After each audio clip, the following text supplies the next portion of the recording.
buy this Bitcoin stuff. It's only 12 bucks. One Bitcoin. It's only 12 bucks.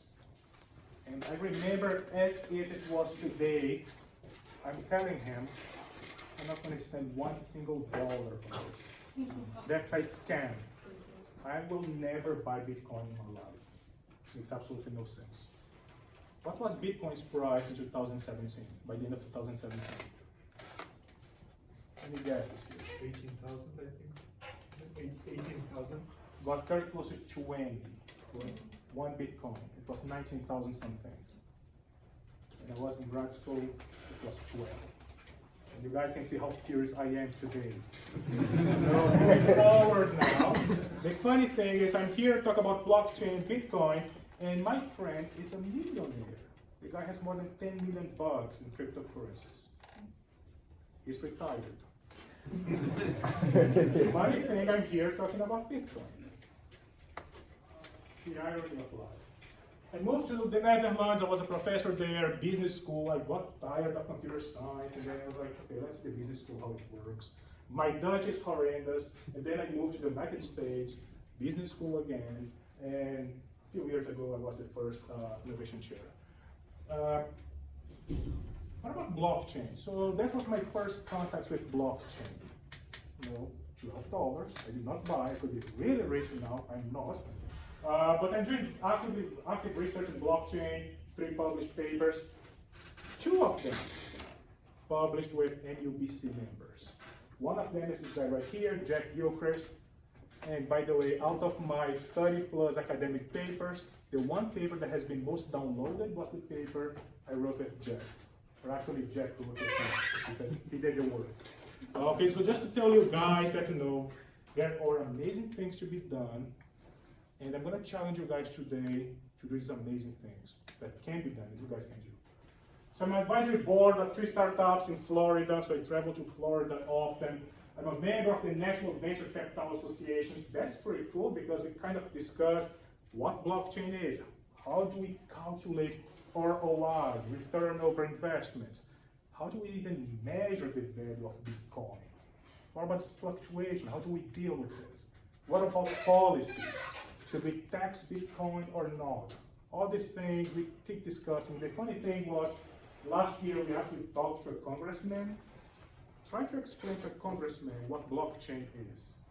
That was one of the most challenging tasks I have ever faced. Not only me, but my group. So, I'm not sure, I guess you guys are too young to have kids, but if you have a brother, sister, or someone who has a kid, try to find a book called Cryptocurrency by Kate. I forgot her last name. I was the content consultant there. Whenever you guys buy a book, I guess I make like 15 cents. So hopefully you guys will buy 1 million books and we'll get some money.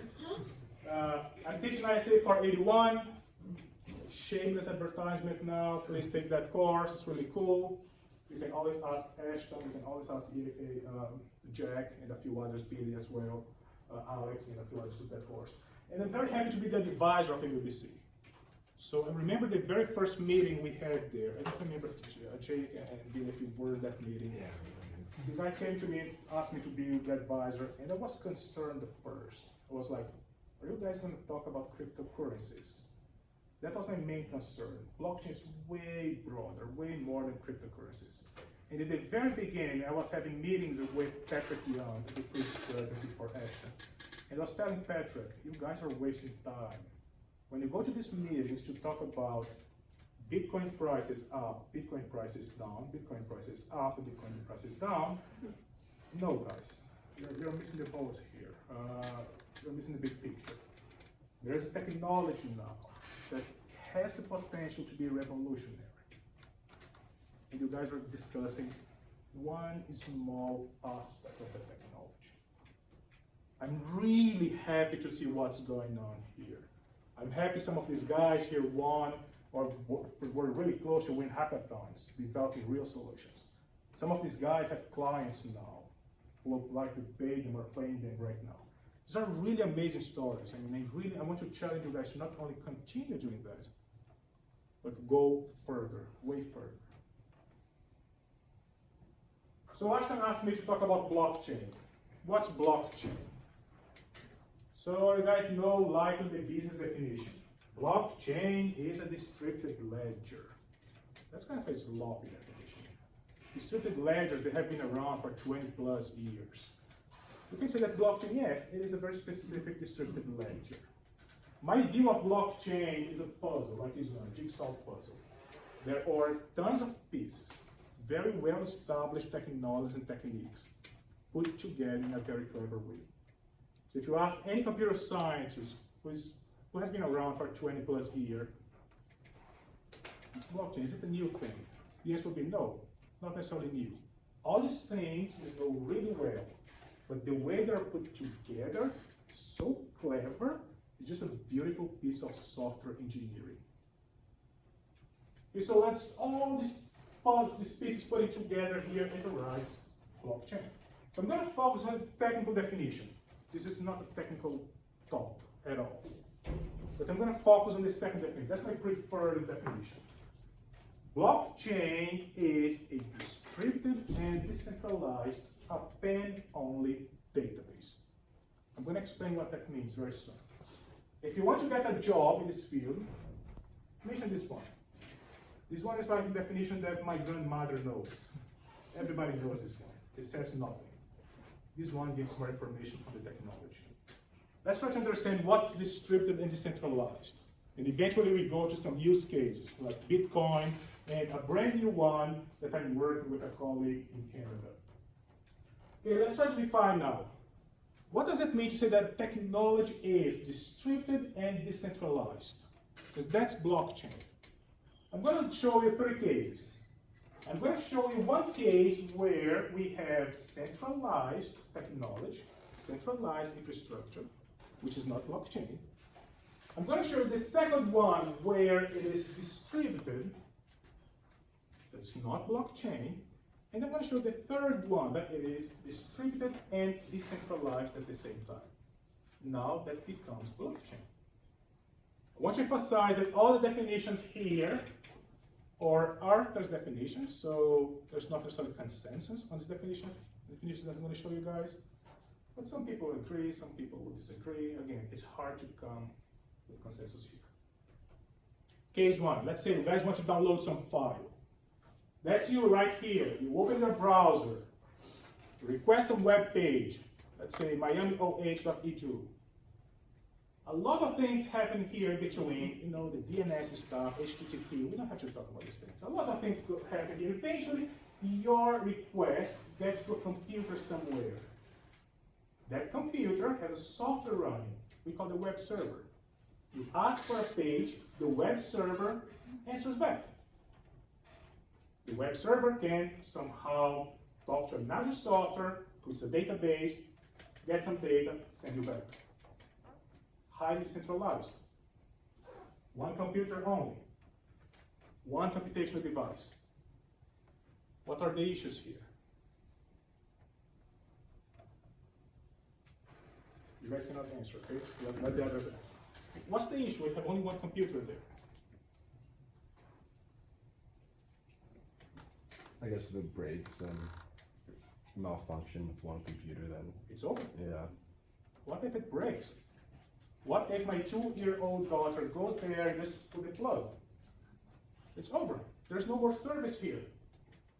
What if a bunch of guys with a lot of time and some good laptops decide to together at the same time ask for data from this computer? You can overload the computer, freeze the computer, distributed denial of service. You can see the issue there. We have centralization in terms of ownership, centralization in terms of technology. Highly centralized technology there. That's pretty much the same thing I discussed. There's an interesting thing here. Say that's the traditional client-server model. We have the client asking for some sort of service. We have the server replying back to the client. It is very well defined. The roles there are very well defined. Client is here, server is there, ask for something, give me something. That's how it works. Very traditional one. It communicates over some network. Can be a local network, can be the internet, and so on. So we know the issues now. We just discussed the issues. Well, highly centralized, that's not really good. It's not really safe. No serious IT company out there will have an infrastructure like this one, highly centralized in nature, because it is a piece of cake. Teenagers can bring that down easily. Let's move to the second one now. Let's distribute things. Instead of having one computer here, that's oversimplified, of course, way oversimplified. Instead of having one computer only, I can have many of them. I can have this redundancy going on. Whenever there's a request here, the request will be handled by one of these computers.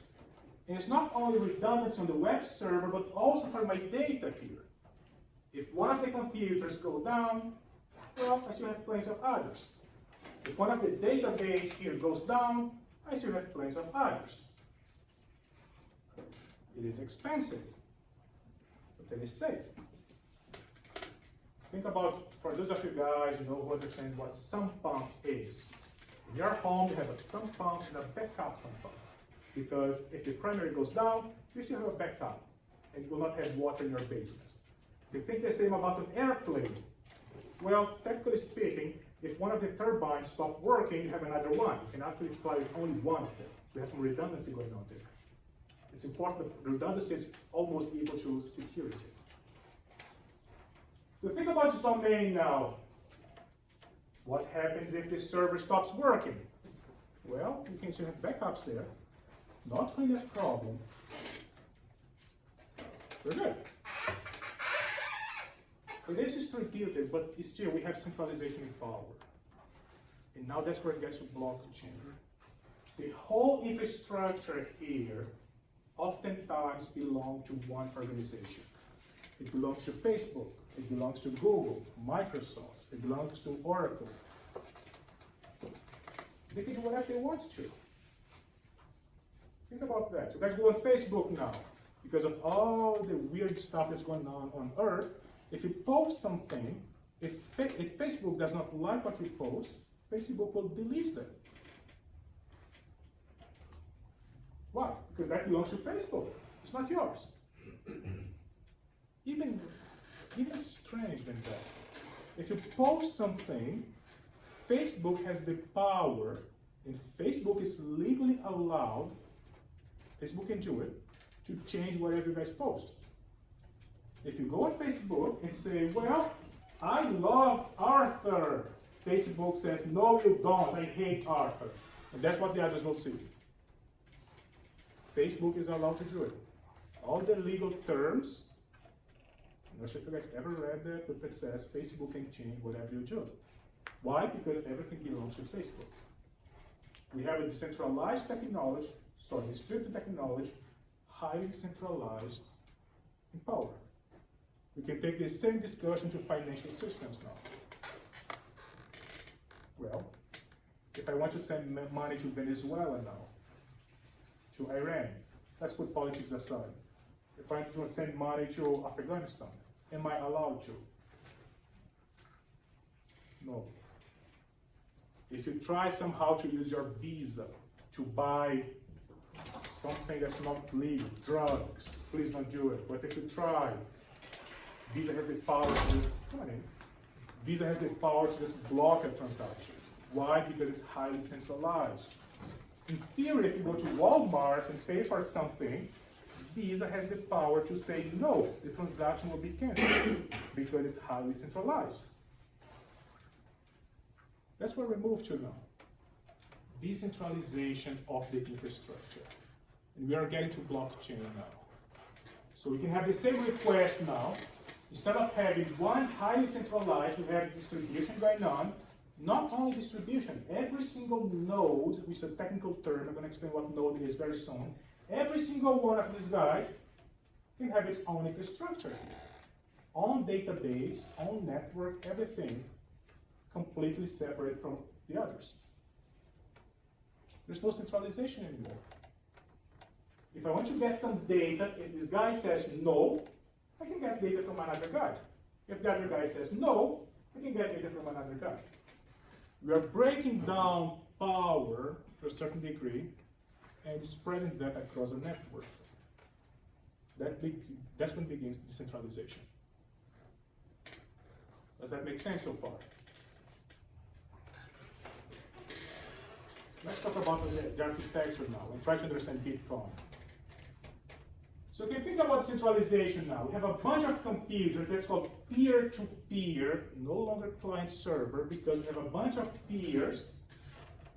Each one of these guys can be at the same time a client and a server, can ask for something and get something. There's no centralization whatsoever. There is no central point telling you guys what you can or you cannot do. There's no one dictating the whole thing here. It is spread across the network. So that is the idea of blockchain.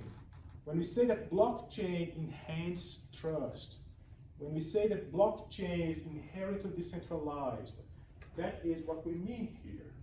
It is a technology that, to a certain degree, there is no central point, there is no owner. Things have changed a lot, to be honest. There are tons of things that are called blockchain, where you actually have the central authority now. But again, that was the original idea here. We have this bunch of computers governed by technology, not one central point. Okay, but how does things really work here? So just remember, from this point on, whenever I say distributed, it means that's the technology. There's not only one central point. Decentralized means power. The power is not centralized on the hands of one or two organizations. It is distributed across the network. So now we can say that blockchain is distributed and decentralized technology. You guys can understand what that means now. It is distributed and decentralized. It is not one single computer, it's a network of computers. There is no power concentrated on the hands of a few. In theory. Okay, so the network, these nodes now, they will be sharing data with each other, transactional data. I'm going to explain different transactions very soon. The term transaction, they can mean different things here. Each node has its own infrastructure. Each node has its own database. You can now have a currency that's kind of crazy. You can have some sort of money, some sort of currency now, where I have a copy of all the transactions that ever happened. You have a copy, and all of a sudden, we don't need Visa anymore. We don't need MasterCard anymore. We ourselves, we can govern the currency. We don't even need the central bank, the Federal Reserve Bank here. Okay, so we have the transactions. I'm going to explain what transactions is, what they mean in different contexts here, different use cases. But one important thing to add here to the discussion is blockchain is distributed, decentralized, append only. Which means if we have a transaction, usually transaction means we are exchanging value, we are exchanging assets. Whenever we have a transaction, it's over. We cannot really undo the transaction. I cannot really go back to my blockchain, to my copy of the database, and change the transaction. If I try to change the transaction, all the others will be able to see that I changed the transaction. It's very easy to detect. And that's very weird. Think about the consequences now. If someone grabs my wallet, takes my credit card, goes to Walmart, buys something, I can call American Express and say, hey guys, someone is spending my money. Could you please stop that right now and undo the transactions? Fine. Transaction will be undone. If that happens with a cryptocurrency now, some money over this network, there's no customer service. If somehow I send a transaction, I send some money to one of you guys, it's over. I cannot undo that. Only if you want to send me the money back. There are some interesting things now. I'm going to talk about Bitcoin very soon, more details. Interesting things that happen to Bitcoin. When the price was going up, a lot of people just decided to jump in without even knowing what Bitcoin is, and they purchased a lot of Bitcoins. Some kind of clever people decided to call others and say, hey, I'm the Bitcoin person, customer service, technical support. You're having issues now. I'm trying to make some tests here. Could you please transfer just one Bitcoin to my account, and eventually I'll transfer that back? And we had people saying, yeah, sure, let me do the test with you. Transfer 1 Bitcoin, that's over. You lost your Bitcoin forever. You don't even know who the person is. You don't even know where the person lives. There's no information about the other person. Just a phone call. There's no way to undo. Again, there are pros and cons. We'll talk about Bitcoin again very soon. So Bitcoin, let me see if I skipped something. No, I did not. So let's talk about the first use case. So I want you guys to remember the word transactions. Transactions mean different things in different contexts. Let's talk about Bitcoin first. Before we talk about Bitcoin, let me ask a quick question here and see how quick I can go through Bitcoin. Are you familiar with Bitcoin? Just raise your hand if you feel that you are familiar with Bitcoin. I would say about half of you, more than half, I would say 80%. Okay, I'm gonna go nice pace. I'm not gonna speed up as much, but I'm not gonna go through Bitcoin really slow. First and foremost, Bitcoin is the first blockchain model. Okay, so that's my interpretation of Bitcoin. Bitcoin was the very first blockchain model. What that means is, well, we had a blockchain model. It was not even called blockchain.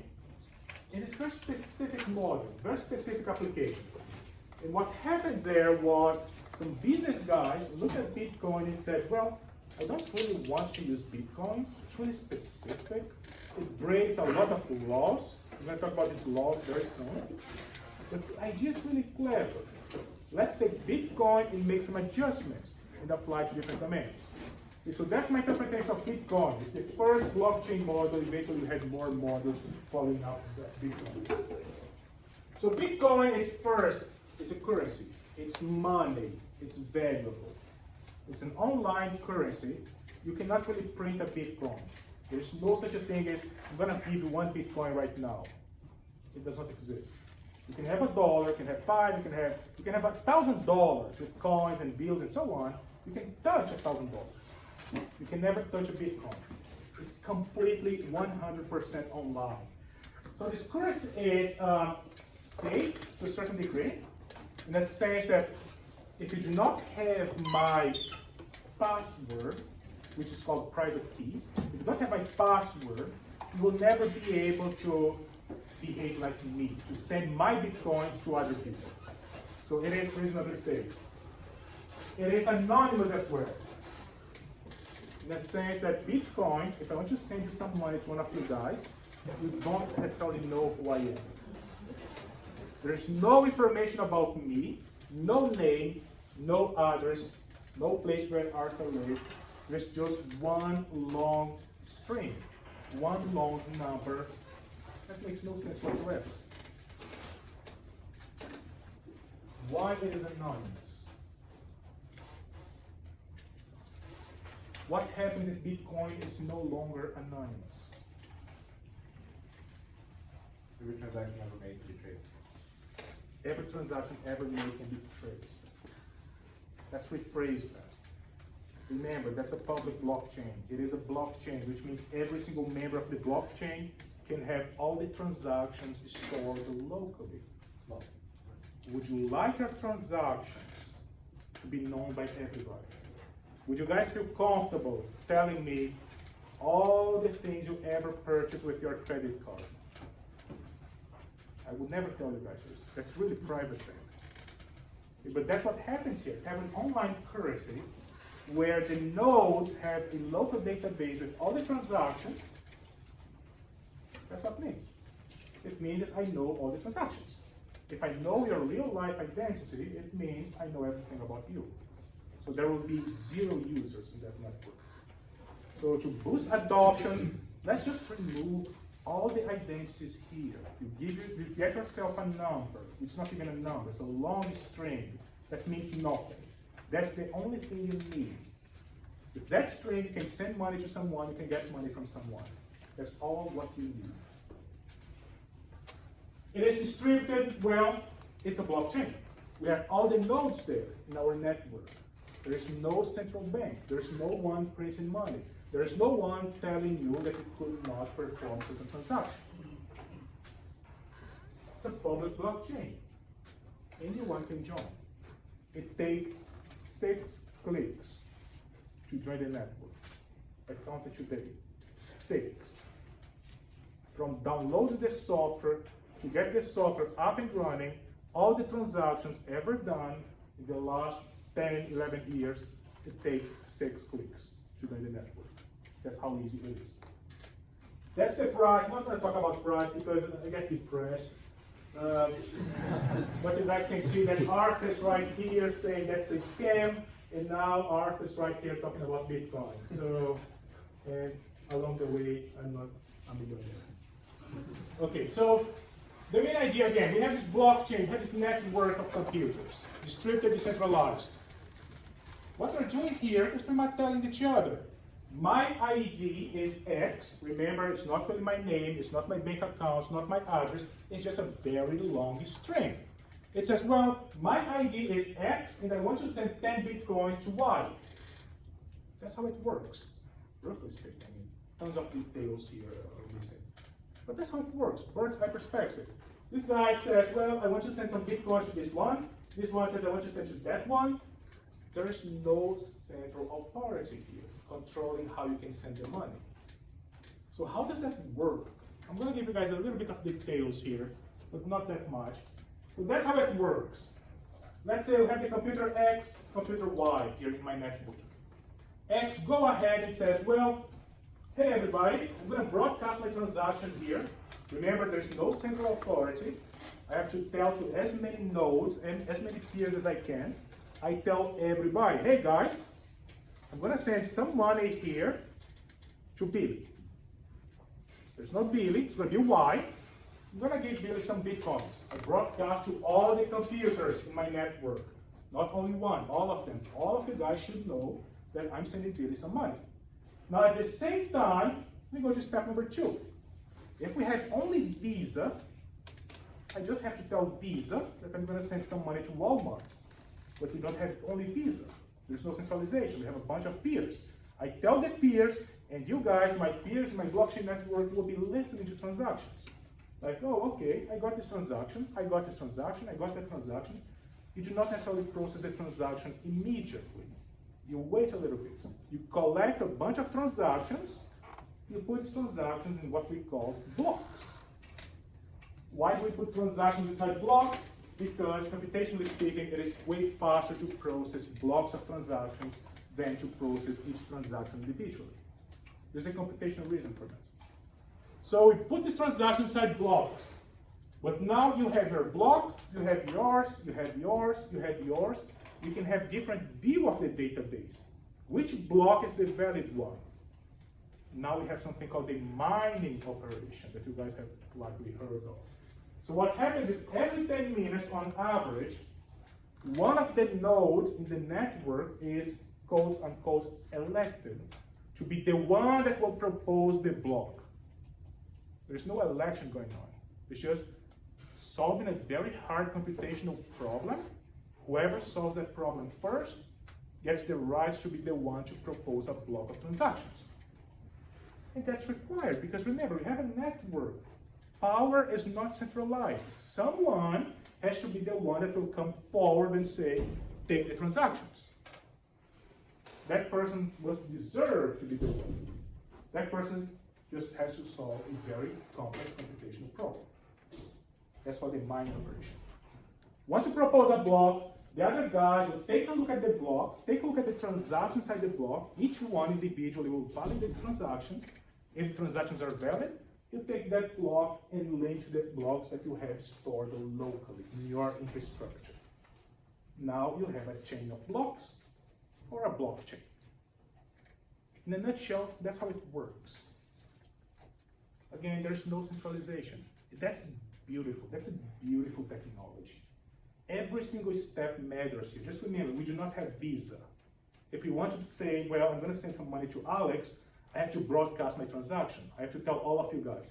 But now if all of you guys get all the transactions, who's going to be the one to come forward and say, these are the transactions that are valid? We have to elect one of you guys. So there's a mechanism to elect one of you. That elected one will propose the block to the others. The others will look at the block and potentially accept the block. Now we have consensus. All of us, we have the same view of the data set. In this case, the transactions. Roughly speaking, that's how Bitcoin works. Again, all these things are well known, each one individually, but the way they're put together is just beautiful. It's a beautiful technology. Let's get into the philosophical stuff now. There's no central authority here.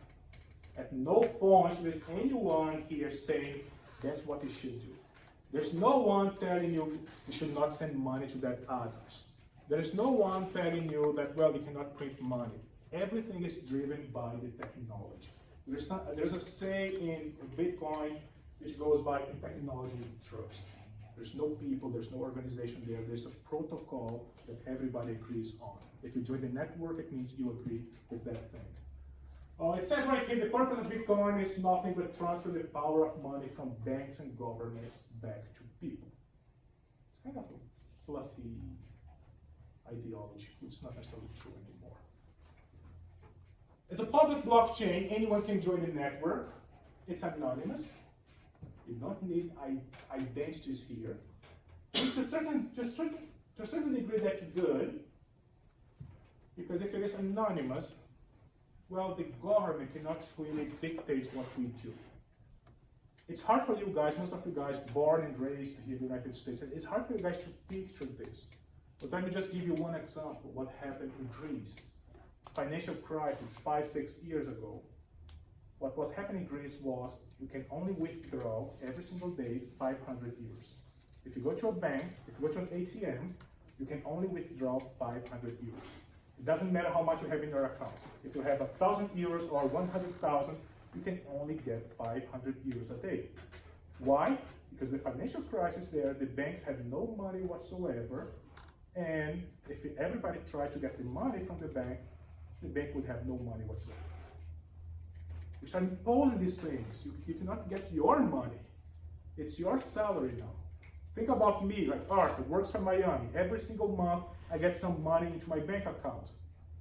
I cannot get my money because the bank does not allow me to. Again, we don't necessarily see these things here. See what's happening in Venezuela now. The inflation rate in the United States today is about 2%, 1.4.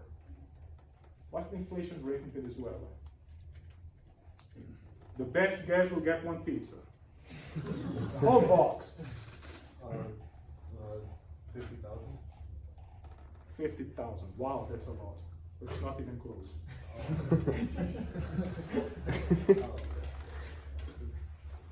$1 million? Getting close now. A little bit more. Considerably less. 7 million. Considerably less. 5 million? A bit less. Let me help you guys, between 1 and 2. 2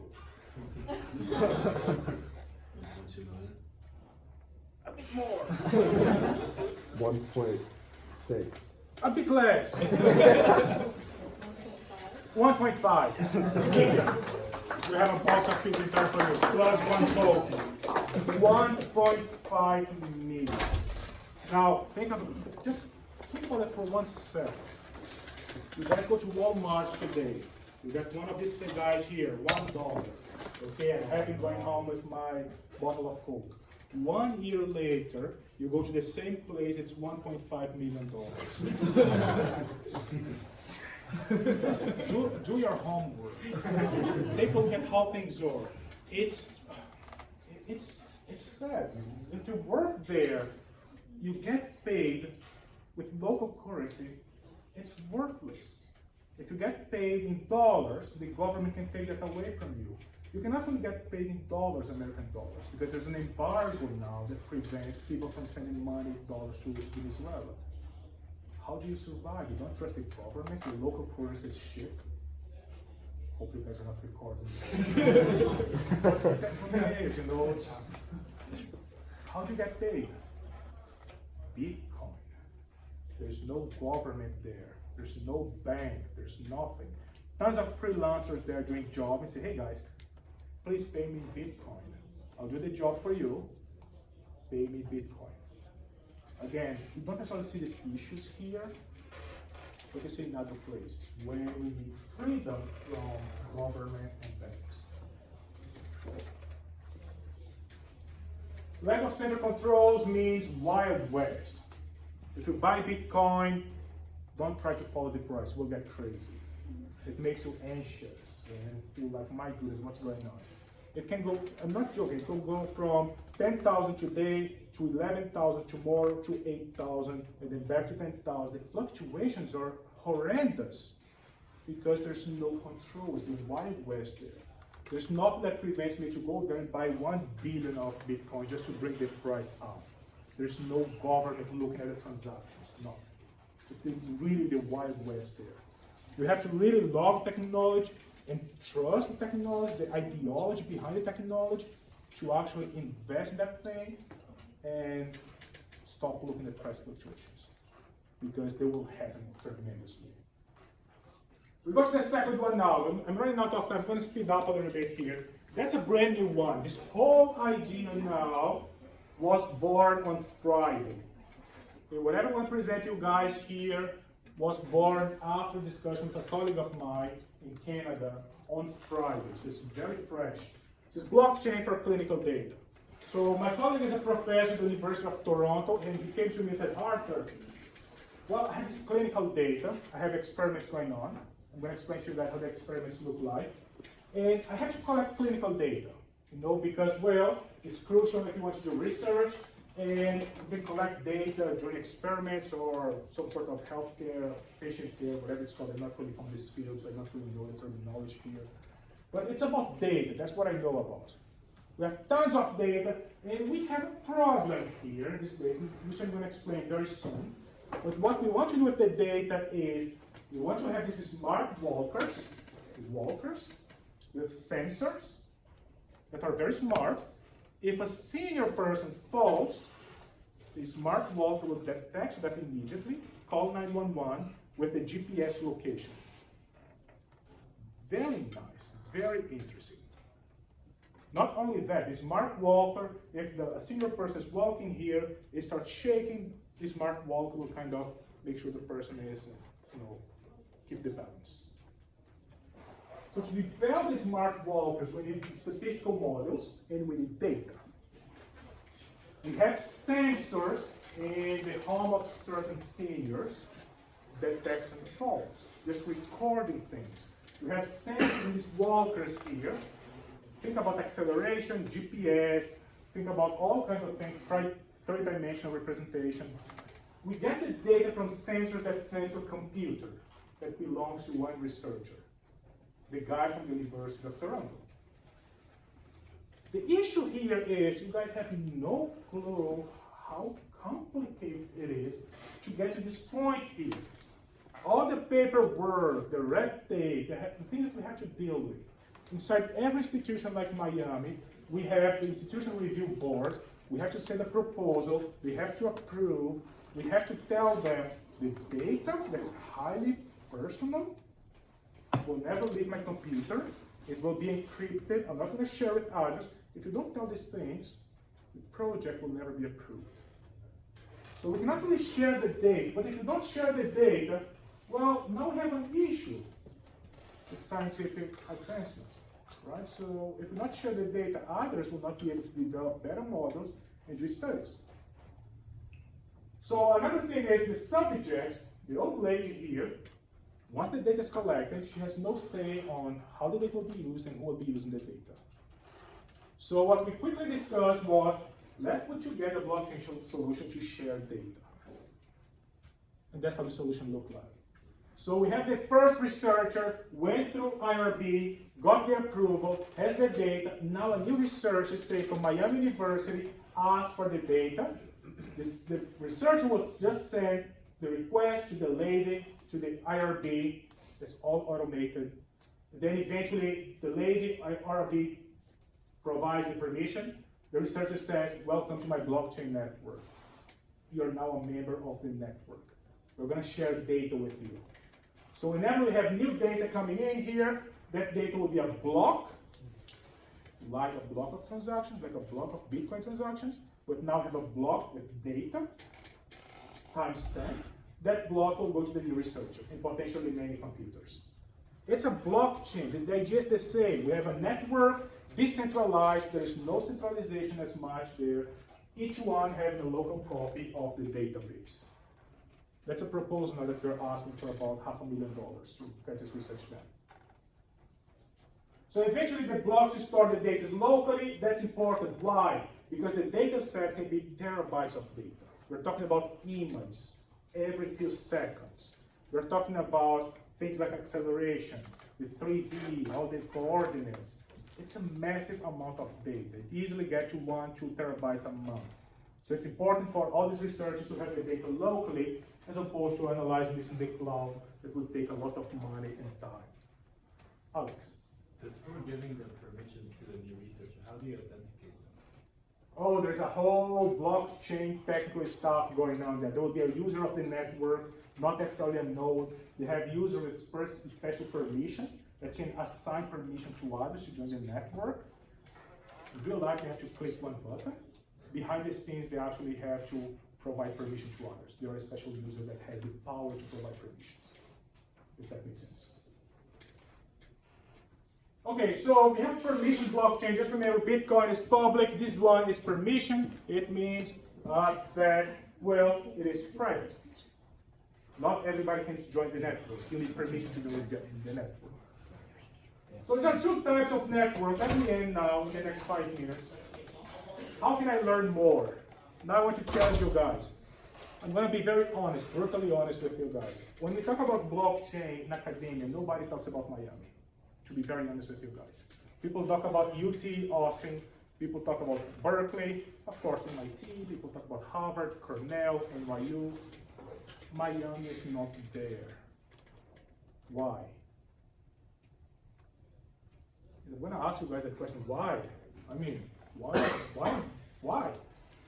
Well, public Ivy League. You guys are really clever. I mean, why? And that's where I see the new developments going, towards that goal.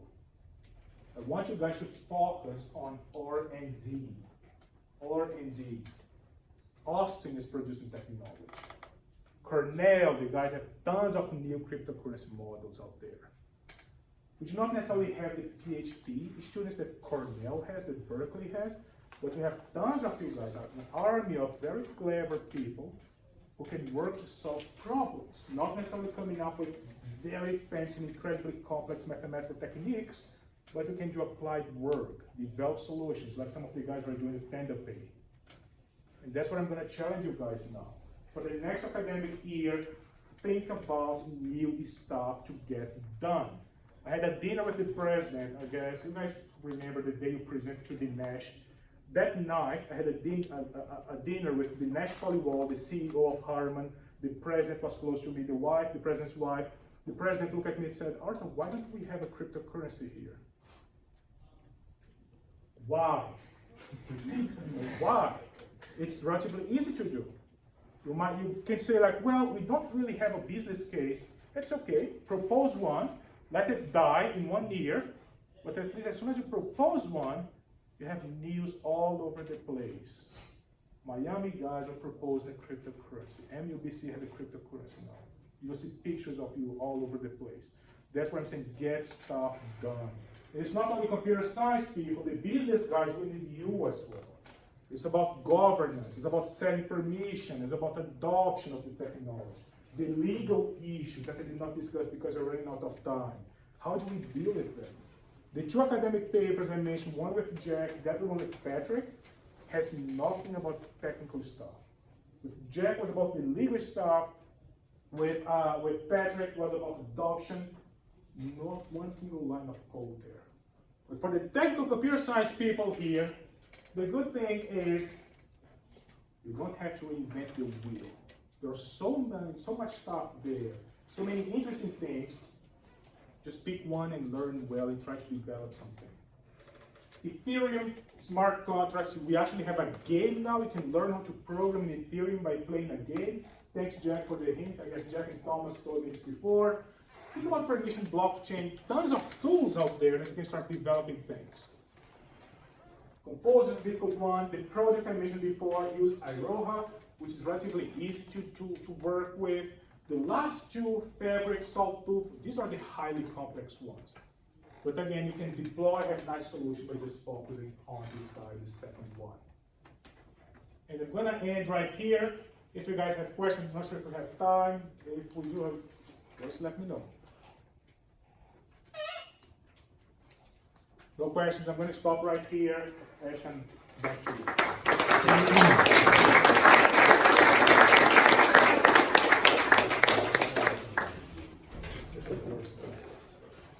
If you really have to run by like 7, like that's cool, but we're just gonna go through a few more things like about the club, just kind of like an info night type thing, so you have to run, like go ahead, it's fine. I'm not gonna make you stay.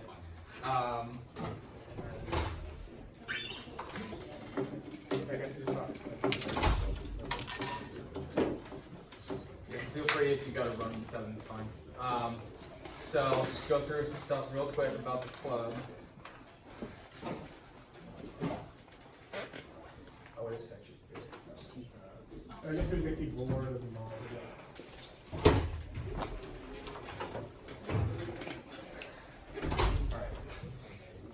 So like we said before, we founded in fall of 2017. We currently have 7 executive members. It's growing at a very large rate. We're the largest university blockchain initiative in the Midwest, technically, which is really cool. You know, we've had over like 250 members at a certain point, which is just, you know, it sounds cool, looks nice, but past that, we really want to get some more active members that are, you know, developing these really awesome solutions, thinking of these new ideas to apply to technology and business and the technical world and things like that. For right now, I'm going to go ahead and we're going to introduce the executive board real quick. So myself, I'm the president. I've been the president since December. The president before that was Patrick Young. He's now working as a business development, VP business development of some custody digital solutions out in London, doing some good work. And then, so I got into technology because I interned in Shanghai at basically like a decentralized cryptocurrency exchange. So it was really interesting. I got to learn a lot about it and meet a lot of people. And then after that, just dove into technology. Right now, me, Jack, and Billy, we started up a blockchain consultancy this past January. We have our first client right now. It's going really well. It's really interesting. Feel free to ask me about it or anything like that. I'm always here to talk, learn more about me. That's cool. I'm a senior business economics major, and I love technology. And then, go ahead, just real quick. Okay. Yeah. Hi. I'm Jack Gilchrist. I am the VP of Research, and I do a lot of technical stuff here. So you know, we'll probably get to it in like a slide or two. But you know, lots of research and lots of coding. Trying to actually turn ideas into real deployable solutions. So. Yeah. Go ahead. What's going on, everyone? I'm Jeff Stratton. I'm a senior ISA major at Miami, and I'm the VP Communications. So most of the time we see emails probably be either from Ashton or myself. So expect lots of words from me, and expect even a newsletter in the future that I'm going to be working in conjunction with one of the other members. So yeah. Yeah, hi everyone. I'm Karan Gupta, and I'm junior computer science major with a co-major in analytics. And I'm VP of professional development for Blockchain Cloud. I'll be basically helping all the events. I'll be like putting up more stuff for like blockchain and all of those things. Hey guys, I'm Alex Kwon. I'm a senior computer science major with a business analytics minor. I'm the VP of human resources. I'll be helping the club gain more active members. I'll contact personally with you guys. Cool. I'm Jake Salerno. I'm a super senior here getting my degree in architecture and entrepreneurship minor. And I do a lot of the creative stuff and love the entrepreneurship, getting stuff done, and get the ball rolling. So I do that. And thank you for coming. Yeah, I guess we're gonna have to get out of here pretty soon, but like I'm just gonna run through a few things real quick. So we've had a large event, obviously last semester was our blockchain conference. We had 100 people come to that, 200 more live streamers. It's a really, really awesome event. We had like Deloitte, P&G come out to that. This fall, sometime in November, we're still deciding the date and attendant, like where it's gonna be and stuff, but it's basically like a blockchain hackathon. It's gonna be 3-day weekend events, and it's gonna be really just focusing on developing and applying this technology to real world problems. So it'll be a really interesting weekend. We're gonna talk more about it later. And then we're gonna have a second blockchain conference again here in Miami in the spring. And then we're talking about a Midwest blockchain conference with multiple blockchain clubs and like Michigan, Michigan State, Indiana, and like Milwaukee. So that'll be super cool. And then these are just a few things to get involved with. Projects, we're going to be rolling out some soon, hopefully, that are super interesting. We kind of developed some of them in Carvalho's class. And then the blog research team, so we have our own like Medium blog, if you've ever heard of that. But basically, anything you want to research or learn about with technology, go out there, learn about it, and then you can write about it. And then publish it. We have technically we have our own published place on Medium. And then we can also forward that to IBM. We have a partnership with them, with their blockchain blog as well. So super interesting stuff, a lot of great stuff to do there. And then event planning, obviously with a lot of events, a lot of meeting stuff that we do. So we always are asking for more help there. And then we have different executive positions that we're looking for this semester, like social media, we can use help with, director of events, VP of projects, things like that. So feel free to get involved with really anything, there's a lot to do. And then we're gonna have development workshops soon. If you wanna run those. Yeah. So we're gonna do probably 5 of these. They're gonna be pretty kind of low stakes. Just trying to walk you guys through it. But the first session will be basics in the IDE, which is just a place to develop Remix. We did this last year, but it'll be just kind of a really quick intro on all the basics of building and running a Solidity application. After that, we're gonna explore this toolkit called Truffle. We're gonna look at how we can use that to basically test Ethereum applications to see if they actually do what they're supposed to do, which is a really important part to actually turning around and selling smart contract code.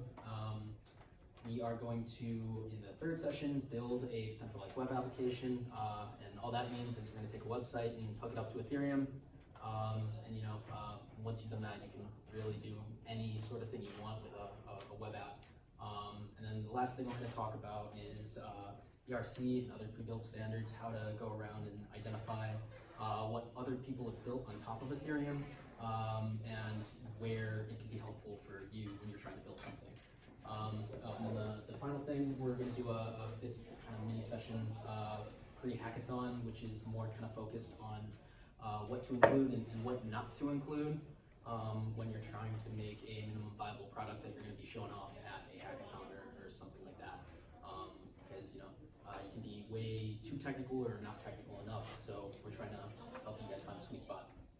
Yeah, so the first one will be about 2 weeks, so that Monday, and it'll be 6 p.m. probably like a computer lab or something like that. So it should be super cool. And if you don't understand a lot of what he just said, that's fine. You might get there someday. So, so with that, we're trying to focus on really industry-focused meetings. So if we're going to have a meeting, it's going to be focused on really just educating the general population out there. So there's tons of different industries that blockchain will affect. So we want to try to get a professional speaker out there, a CEO of a startup, different people in the space that'll have the knowledge to share with you guys. So think about supply chain, finance, banking, insurance, healthcare, just all across the board. We're trying to get the general population and their different interests to come out and really learn how to affect them in their career, where they're going with it.